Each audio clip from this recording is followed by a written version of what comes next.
Hello everyone, welcome back to the channel आईडोटी once again. So आज के इस वीडियो में हम लोग केमिस्ट्री के कुछ एमसीक्यूज कवर करेंगे फॉर योर एंट्रेंस एग्जाम।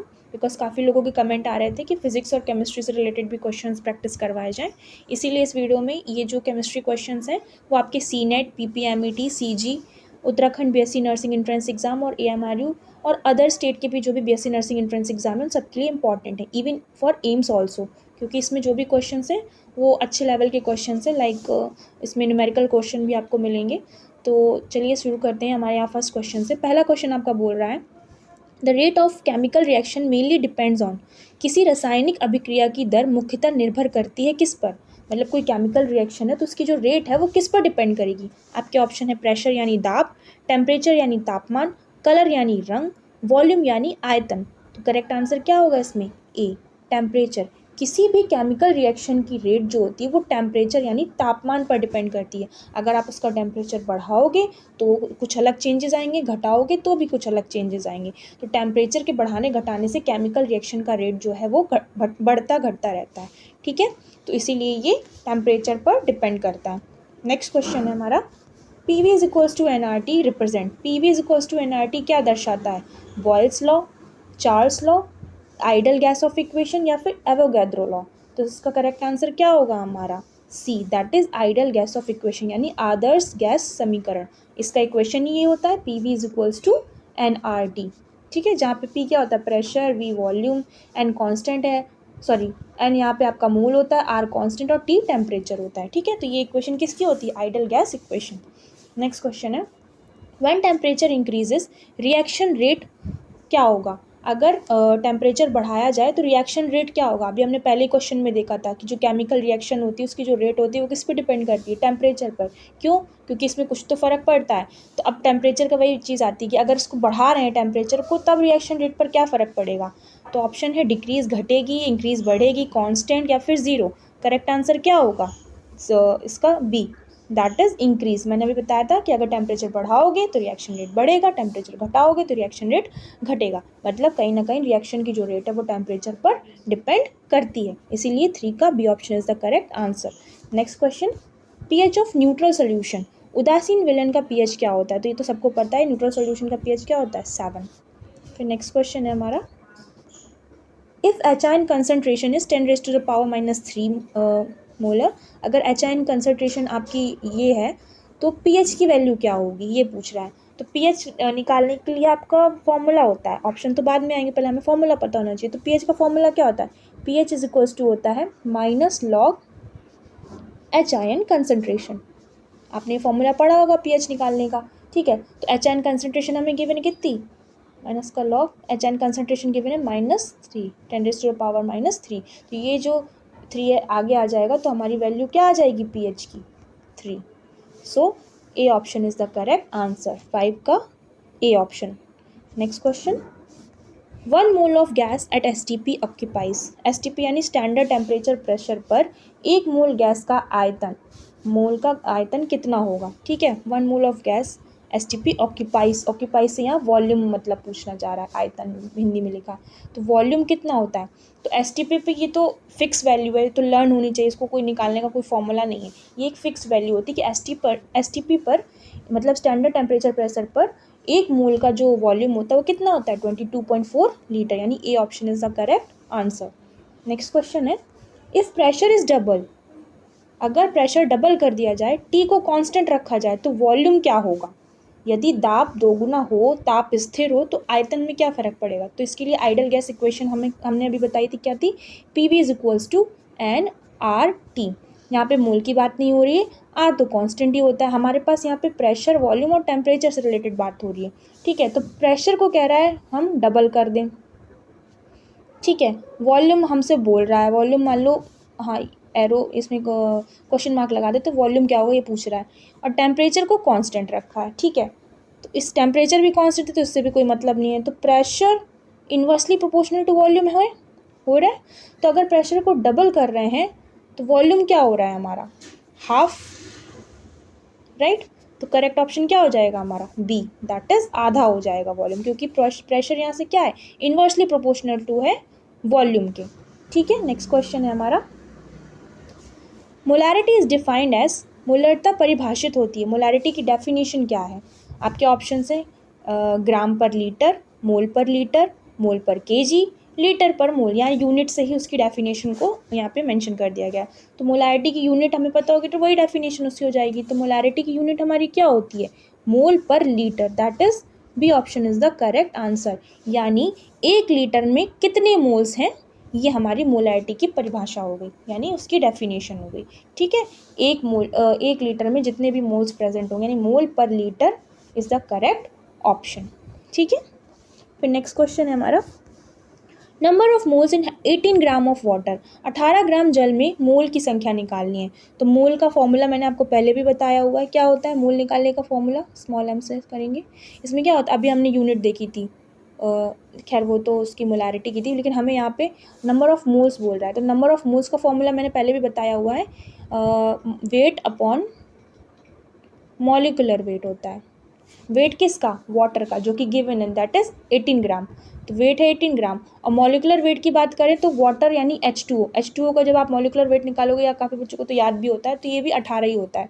ठीक है, तो 18 से 18 कैंसिल हो जाएगा, तो 1 mole is the correct answer. ठीक है, फिर नेक्स्ट क्वेश्चन है, if concentration increases reaction rate. अभी हमने देखा था जो रिएक्शन रेट है टेम्परेचर पे, उस पर क्या फ़र्क पड़ रहा था, तो टेम्परेचर बढ़ने से रिएक्शन रेट बढ़ रही थी।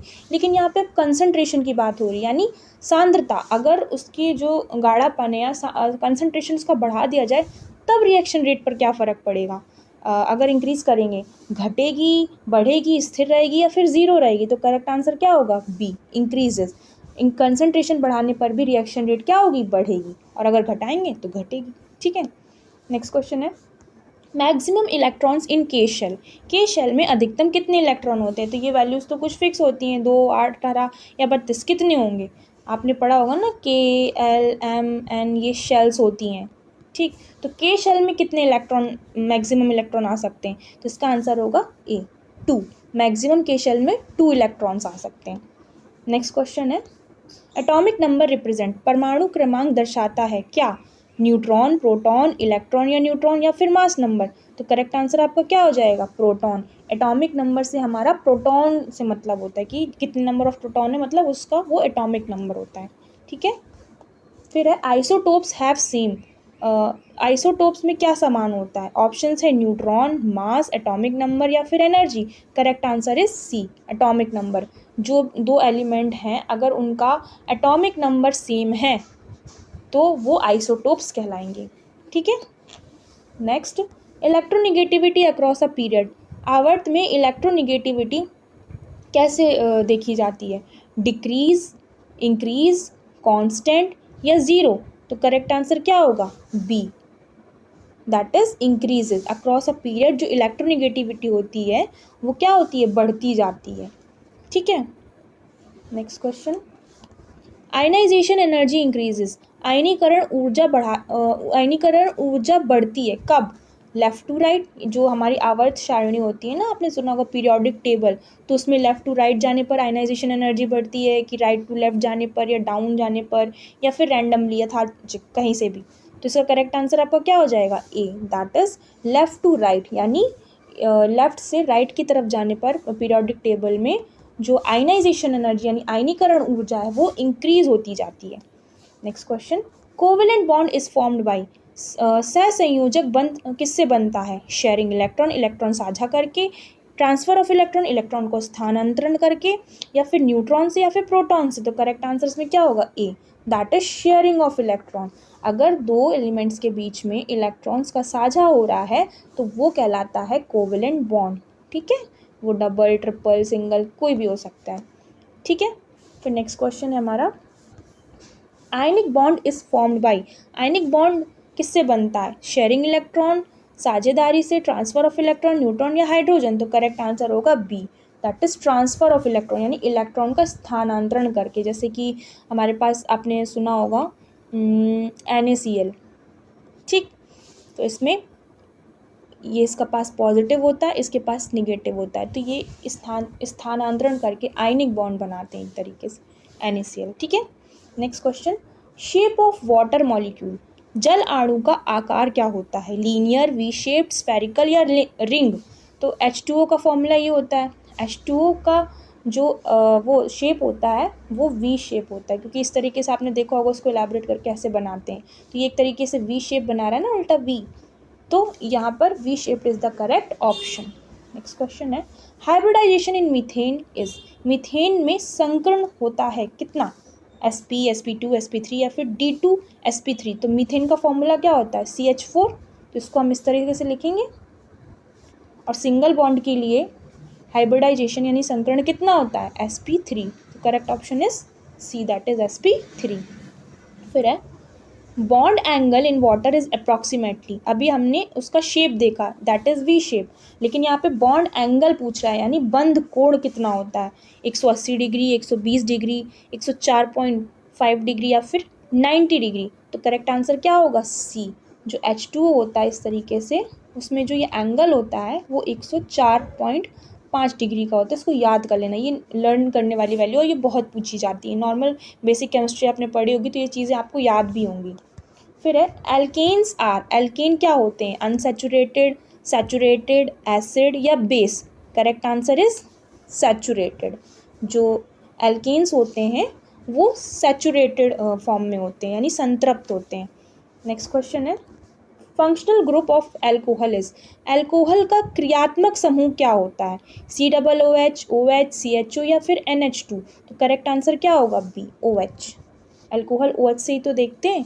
अगर आप यहाँ पे ऐसे लिख दो CH3OH, ये मिथाइल अल्कोहल हो गया आपका, C2H5OH, ये क्या हो गया, एथाइल अल्कोहल हो गया। तो अल्कोहल किस लिए जुड़ा, क्योंकि इसमें OH सफिक्स लग रहा है, इसीलिए ये इसका क्या होता है, फंक्शनल ग्रुप होता है। Next question, general formula for alkene is, alkene जिसमें डबल बॉन्ड आते हैं उनका सामान्य सूत्र क्या होता है। ऑप्शंस कुछ आपके गिवन है, तो इसमें करेक्ट आंसर आपका होगा B, that is CnH2n, CnH2n। ठीक है। नेक्स्ट क्वेश्चन है, बेंजीन इज, बेंजीन क्या होता है, सैचुरेटेड, अनसैचुरेटेड, एरोमेटिक या आयनिक। तो बेंजीन एक एरोमेटिक कंपाउंड होता है यानी सुगंधित कंपाउंड। ठीक है। नेक्स्ट क्वेश्चन है, ethanol on oxidation gives, ethanol का ऑक्सीकरण क्या देता है, इथेनॉल, इथेनॉल के ऑक्सीडेशन से हमें क्या मिलेगा प्रोडक्ट हमारा, मीथेन, इथेनोइक एसिड, इथेन या फिर एथीन। तो करेक्ट आंसर होगा बी यानी ethanoic acid. Valency of oxygen is, oxygen की संयोजकता कितनी होती है, 1, 2, 3 या 4। तो करेक्ट आंसर होगा 2। ऑक्सीजन की जो वैलेंसी होती है वो क्या होती है, हमेशा 2। फिर नेक्स्ट क्वेश्चन है, मोस्ट रिएक्टिव मेटल है, सबसे अधिक अभिक्रियाशील धातु कौन सी है, गोल्ड, सोडियम, सिल्वर या copper. Correct answer is sodium. जो सोडियम होता है वो मोस्ट रिएक्टिव मेटल होता है क्योंकि एल्कली मेटल है। ठीक है। नेक्स्ट क्वेश्चन, रस्टिंग रिक्वायर्स, जंग लगने के लिए क्या चीज़ आवश्यक होती है, वाटर, ऑक्सीजन, बोथ या CO2। Correct answer is both, यानी वाटर भी ज़रूरत होती है, जल की भी ज़रूरत होती है और ऑक्सीजन की भी ज़रूरत होती है। नेक्स्ट क्वेश्चन है, हार्ड वाटर कंटेन्स, कठोर जल में क्या होता है, सोडियम, कैल्शियम, पोटेशियम या फिर क्लोरीन। करेक्ट आंसर क्या होगा, कैल्शियम। कैल्शियम कार्बोनेट की वजह से तो हार्डनेस आती है वाटर में। Next question, bleaching powder formula, bleaching powder का सूत्र क्या है। मैंने बताया था केमिकल फार्मूला से रिलेटेड भी क्वेश्चन पूछे जाते हैं और ये क्वेश्चन आपका CNET में 2022 में ये पूछा गया हुआ क्वेश्चन है।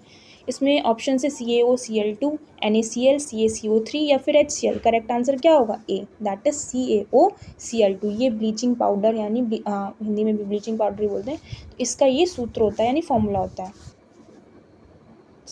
फिर नेक्स्ट क्वेश्चन है, moles in 44 gram of CO2, 44 gram CO2 में कितने मोल्स होंगे। तो यहाँ पे आपको 44 ग्राम ये वेट दिया है, आपसे मोल्स की वैल्यू पूछा है। तो अभी मैंने मोल्स का फॉर्मूला बताया था, weight upon molecular weight, right. तो वेट कितना गिवन है, 44। मॉलिकुलर वेट CO2 का कितना आएगा, कैसे निकालेंगे, मैंने आपको मॉलिकुलर फॉर्मूला निकालना भी, मतलब मॉलिकुलर वेट निकालना भी बताया था, पिछले वीडियोस में कुछ क्वेश्चन बताए थे। तो कार्बन का मोलर मास कितना होता है, 12 प्लस 2 ऑक्सीजन है इंटू 16 का ऑक्सीजन का 16 होगा। इसको जब सॉल्व करोगे तो 44 ही आएगा। तो 44 ही इसका मॉलिकुलर वेट हो गया। तो ये 44 से 44 cancel, 1 is the correct answer, 1 मोल इसका आंसर होगा। फिर नेक्स्ट क्वेश्चन है, मास of 2 moles of oxygen is, 2 moles oxygen का द्रव्यमान आपसे पूछ रहा है। ठीक है। तो यहाँ पर भी वही सेम फॉर्मूला लगेगा, मोल्स इज इक्वल्स टू क्या होता है, वेट अपॉन मॉलिकुलर वेट। बस यहाँ पे आपको मोल्स दिए हैं, आपसे मास यानी वेट पूछ रहा है, तो वेट यहाँ मास इज इक्वल्स टू क्या हो जाएगा, moles into molecular weight. Moles given है कितना, 2, और मॉलिकुलर वेट यहाँ पे ऑक्सीजन का निकालना है। ऑक्सीजन में कितने मॉलिक्यूल्स है, 2, और मॉलिकुलर मास ऑक्सीजन का कितना होता है, 16, 16 दूनी 32। तो ये टोटल मॉलिकुलर वेट किसका आ गया, ऑक्सीजन का। तो ये हमारा मॉलिकुलर वेट हो गया। तो 32 इंटू 2 कितना हो गया, 64। 64 gram is the mass of 2 moles of oxygen. Next question, if 1 molar solution is in 1 litre, moles are. अगर मतलब यदि एक मोलर घोल में एक मोलर घोल 1 लीटर में है तो मोल कितने होंगे। तो मोल्स यहाँ पे क्या हो जाएंगे, हमारे पास फॉर्मूला होता है मोलारिटी का। मोलारिटी इज इक्वल टू क्या होता है, moles upon volume in litre. Moles पूछ रहा है, मोलारिटी आपको दी है, यहाँ पे 1 मोलर मोलारिटी है और वॉल्यूम आपको 1 लीटर दिया है, तो मोल्स भी क्या आ जाएंगे, 1 आ जाएंगे। क्यों, मोल्स इज इक्वल टू क्या हो जाएगा, मोलारिटी इंटू वॉल्यूम, तो 1 इंटू 1 क्या, 1 ही आएगा। करेक्ट आंसर क्या होगा हमारा, ए। नेक्स्ट क्वेश्चन है, पीएच ऑफ स्ट्रॉन्ग एसिड। प्रबल अम्ल का पीएच क्या होता है, तो स्ट्रॉन्ग एसिड के लिए पीएच क्या होता है, less than 7, that is she option is the correct answer. Next question, on dilution concentration. पतला करने पर जो सांद्रता होती है उसमें क्या फ़र्क पड़ता है, वो इंक्रीज होती है, डिक्रीज होती है, कांस्टेंट रहती है या फिर जीरो होती है। Correct answer is B, decreases यानी घटती है। ऑब्वियस सी बात है, कोई भी गाढ़ा सॉल्यूशन है उसमें आप डाइल्यूशन यानी उसको पतला कर रहे हो, पानी मिक्स कर रहे हो, वाटर मिक्स कर रहे हो, तो उसकी जो कंसंट्रेशन है, जो सांद्रता है, वो कम ही तो होगी, घटेगी ना। जैसे कोई चीनी का गाढ़ा घोल है, उसमें पानी मिलाते जाओगे तो वो पतला होता जाएगा, तो उसकी कंसंट्रेशन क्या होगी, डिक्रीज होती जाएगी। फिर नेक्स्ट क्वेश्चन है, एक्सोथर्मिक रिएक्शन रिलीजेस। ऊष्माक्षेपी अभिक्रिया छोड़ती हैं क्या, एनर्जी, मास, इलेक्ट्रॉन या फिर एटम्स। तो एक्सोथर्मिक रिएक्शंस क्या रिलीज करती हैं, एनर्जी, ऊर्जा को। देन नेक्स्ट क्वेश्चन है, negative enthalpy indicates. Negative enthalpy का क्या मतलब होता है, ठीक है। तो ऑप्शन है एब्जॉर्प्शन, रिलीज, नो रिएक्शन या गैस फॉर्मेशन। तो अभी मैंने इसके पहले आपको एक्सोथर्मिक और एंडोथर्मिक बताया। तो डेल्टा एच यानी जो एंथैल्पी होती है, अगर वो निगेटिव है, ये मैंने पहले भी आपको कुछ वीडियोस में बताया हुआ कि अगर वो निगेटिव आ रही है तो इसका मतलब होता है एक्सोथर्मिक रिएक्शन, ठीक है। और अभी मैंने एक्सोथर्मिक रिएक्शन के लिए क्या बताया कि एक्सोथर्मिक रिएक्शन क्या करती है, एनर्जी यानी ऊर्जा को रिलीज करती हैं, उत्सर्जन करती हैं। तो इसका करेक्ट ऑप्शन क्या होगा, बी, यानी एनर्जी रिलीज हो रही है, ठीक है। अगर यहीं पे पॉजिटिव एंथैल्पी होती तो एंडोथर्मिक रिएक्शन होता, मतलब अवशोषण हो रहा है एनर्जी का, तो फिर ए ऑप्शन करेक्ट आंसर होता। नेक्स्ट क्वेश्चन है, कैटलिस्ट अफेक्ट। उत्प्रेरक प्रभावित करता है, क्या प्रभावित करता है, रिएक्शन रेट यानी अभिक्रिया दर को, प्रोडक्ट नेचर उत्पाद प्रकृति को, मास यानी द्रव्यमान को, वॉल्यूम यानी आयतन को। करेक्ट आंसर क्या होगा, ए, रिएक्शन रेट को। जो कैटलिस्ट यानी उत्प्रेरक होता है वो हमारी अभिक्रिया दर को ही बढ़ाता घटाता है, ठीक है। नेक्स्ट क्वेश्चन है, कैटलिस्ट डज नॉट चेंज। उत्प्रेरक नहीं बदलता है, क्या नहीं बदलता है, reaction rate, product amount, activation energy only या time. Correct answer is B, product amount. जो कैटलिस्ट होता है वो उत्पाद की मात्रा पे कोई असर नहीं डालता है, उसको कोई चेंज नहीं करता, डज नॉट चेंज, ठीक है। नेक्स्ट क्वेश्चन है, इलेक्ट्रॉन मूव फ्रॉम। इलेक्ट्रॉन जाते हैं कहाँ, high energy to low energy, उच्च से निम्न की तरफ, low to high, neutron to proton या फिर प्रोटॉन टू इलेक्ट्रॉन। तो करेक्ट आंसर क्या होगा, A, that is high energy to low energy, high से लो की तरफ जाते हैं। फिर है, पी ऑर्बिटल कैन होल्ड। जो पी ऑर्बिटल होता है उसमें मैक्सिमम कितने इलेक्ट्रॉन होते हैं, 2, 6, 10 या 14। आपने सुना होगा 4 ऑर्बिटल होते हैं, S, P, D, F. S में 2 इलेक्ट्रॉन होते हैं मैक्सिमम, पी में 6, डी में 10, एफ में 14। तो इससे कुछ भी पूछ सकता है आपसे, ये भी पूछ सकता था कि डी ऑर्बिटल में कितने होते हैं, तो ये चारों ही आप याद कर लो। एस ऑर्बिटल में मैक्सिमम 2 इलेक्ट्रॉन होते हैं, पी ऑर्बिटल में मैक्सिमम 6 इलेक्ट्रॉन होते हैं, डी ऑर्बिटल में मैक्सिमम 10 इलेक्ट्रॉन होते हैं और एफ में 14 होते हैं। यहाँ पे आपसे पी ऑर्बिटल का पूछा तो करेक्ट आंसर हो जाएगा हमारा बी। देन नेक्स्ट क्वेश्चन है, क्वांटम नंबर्स डिस्क्राइब। क्वांटम संख्या क्या बताती है, मास यानी द्रव्यमान, इलेक्ट्रॉन पोजीशन, प्रोटॉन या फिर न्यूट्रॉन। तो करेक्ट आंसर क्या होगा हमारा, इलेक्ट्रॉन पोजीशन। क्वांटम नंबर मतलब हमारी इलेक्ट्रॉन यानी इलेक्ट्रॉन की स्थिति को दर्शाती है। नेक्स्ट क्वेश्चन है, Avogadro number is. Avogadro number की संख्या क्या होती है वो मैंने पहले भी आपको बताया, इसका वैल्यू होती है 6.022 इंटू 10⁻23। ये याद कर लीजिए। Next question, molar mass of H2O is.